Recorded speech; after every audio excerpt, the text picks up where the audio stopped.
Isa po sa hindi ko matanggap-tanggap do sa partial report ay yung isa sa kanyang mga rekomendasyon tungkol sa sino ang mga taong dapat na ipaghabla. Do sa kategoryang public officials categorized under recommendations for preliminary investigation, ang dami pong legislators doon. Pinangungunahan na po ni Saldico at marami pa pong iba. Sa mga intermediaries po, binanggit niya si Undersecretary Traigib Olaybar, Maynard Ngu, Carlin Villayap, J.Y. De La Rosa, Mrs. Patron, Lawrence Cruz, John Paul Estrada, Mark Tiksay, alias Peng. Pero wala po yung Yusek Adrian Bersamin. Siyang naghayag mismo sa pangalan at ayon sa kanya, may mga tao sa Malacanang, not the President, not authorized by the President, who misrepresented him. I will name some of them. Undersecretary Adrian Bersamin. He name-dropped the President.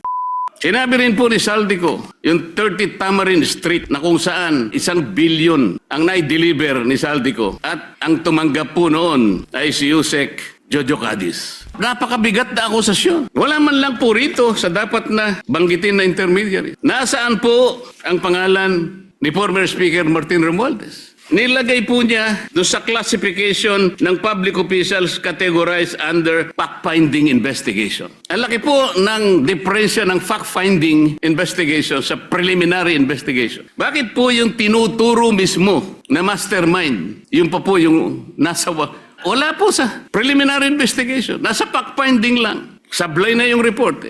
Nandun lang siya sa fact-finding, samantalang ang ombudsman, tinag na po siya, isa sa mastermind. Saan po papunta ang report? Ginong Pangulo, ang Senado ay hindi dapat maging entablado para sa mga intrigero na alam naman natin kung ano ang totoong motibo.